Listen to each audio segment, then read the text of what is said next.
Hi guys, thanks for tuning in. So this video is here to inform you of all that you need to know about climbing one of the most iconic peaks of Picos de Europa. Now this mountain peak I believe is called Naranjo de Bulnes, and it is an absolutely outstanding place just to hike to, but my goodness, if you can climb to the top of it, you are going to have one hell of an adventure. So here are all of my tips and tricks on how to make that happen. Thanks so much for watching, and if you haven't done so already, please don't forget to click that like and subscribe button.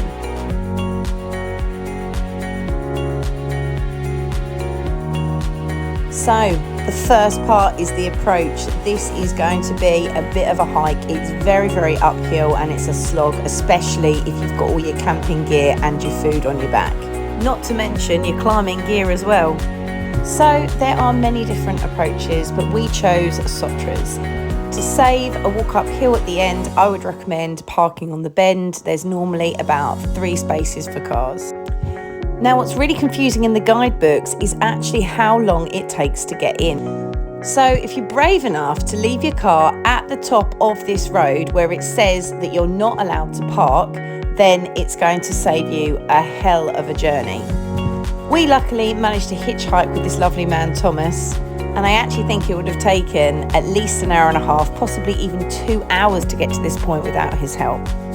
What you really need to be prepared for is you are going to be walking uphill the height of Snowdon, and from the car park it's at least 3 hours, but it did take us a little bit longer because we were struggling so much with the motivation. It was drizzly and dreary, and with very little visibility it was incredibly hard to keep faith that we were heading towards somewhere so beautiful, which you will see soon. What I would say is it was an absolute blessing in disguise to be hiking in this mist, because actually it was so much cooler than the poor people on the next day that we did the climb. It was blistering heat and it would have been really painful. What I would absolutely recommend is you have dry clothes to change into if you are bivvying out at night, because we were drenched by the time we got to the top. And as you can see, we came above the clouds to see this beautiful blue sky, and what a fantastic view it was. We were both completely humbled by the mountain. And here's the hut, and here's the view of the hut as we start to see that stunning cloud inversion. Like I said, it is all about keeping the faith. And it really was hard to at times, because we could not see the hut until the last minute. And here is our beautiful hut, nestled upon the base of the mountain. So as you can see, there were some people in some stunning little bivvy spots. But I can't lie, it sure did feel nice to treat ourselves to a €25 a night bed and breakfast. We went during May and there are only 10 people in this hut, and it can hold up to 100, so we didn't need to pre-book. I actually found pre-booking incredibly difficult, but apparently you can do so online. So as you saw, there are a range of snacks. We've got a lovely heater keeping everything warm, starting to dry everybody's clothes. We've all each got our own lockers. There are some radiators out there too, a nice little table area to get yourself sorted, and you've got men and women sharing what are the toilets. There is no shower, but just a little changing room to the left. And here we start to go upstairs. As you can imagine, the heat rises.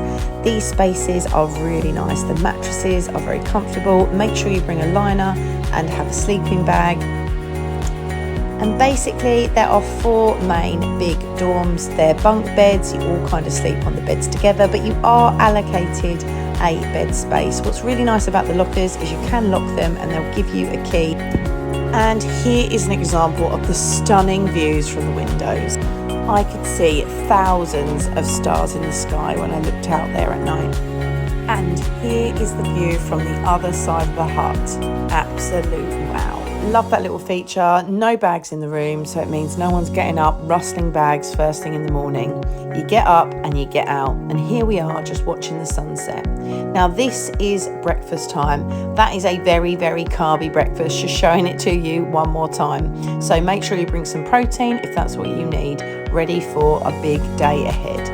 We stashed our bags, hid them under some rocks because we did not want to be bringing all our bivvy gear with us up the mountain. This is a bit of a hike in, and you are going uphill yet again, so I would definitely lessen the weight. I took a lovely scramble, Matt went across the glacier. I think we both enjoyed ourselves, so you choose what works best for you. And before long, an hour and a half later, we were at the start of the climb.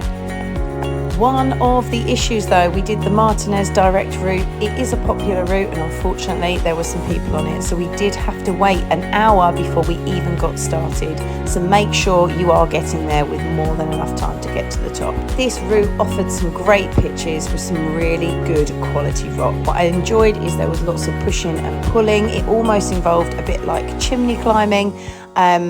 And I just thought the quality of the climb was absolutely fantastic. This was probably about a VS grade with a cheeky little grade 2/3 scramble up and down to make it all the way to the top. The chimney section you just saw there was my absolute favourite, and you can just see the views are absolutely spectacular the whole way through. Matt really enjoyed this fourth pitch, some nice balancy parts and intricate parts to it that made it incredibly interesting. You will need cams for this route.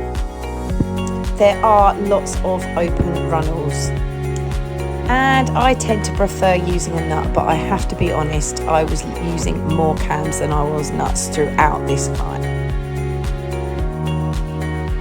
And then we finished with a super fun scramble, as you can see here, right up the gully to the top, and then we had a nice little, almost a wreck climb to the peak. Here we go now. I think you'll be able to see a 150-metre scramble all the way to that peak, and there we are at the top, and we did manage to enjoy a nice little lunch break up there. Be ready for a bit of change of weather, of course. It was fantastic. We could see the snowy peaks and the sea on the other side, but there was more of a chill in the air for sure. So it mentions quite a bit in the guide, but you've got to be really careful on the descent to make sure you go down the right channel. It is the first one that you need to go down. The second one is definitely a little bit more tricky, but in honesty, if you've got good visibility, it wasn't very difficult to find our way down. If it was poor visibility, I can imagine that you are going to possibly need to leave gear at the top to help you find that descent. But once we'd found the abseil points, we were down in an impressive 36 minutes. 3 abseils, 2 of which were 60 metres long, very exhilarating and fun, and a fantastic way to end what was an absolutely outstanding climb. And there's that gorgeous mountain, wow.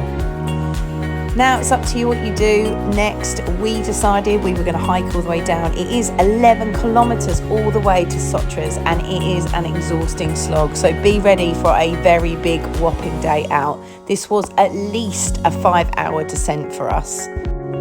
So make sure that you've loaded up on water, because there are very, very few water sources on your way down. So the journey got a little bit better, making some friends along the way, and we got to pay back that hitchhike by taking these guys back to their accommodation. We returned the favour, and then it wasn't long before we were at the base of the mountain and revelling in our achievement. Just look at this. As we zoom in, we can't believe that only hours before we were at the peak of Naranjo de Bulnes.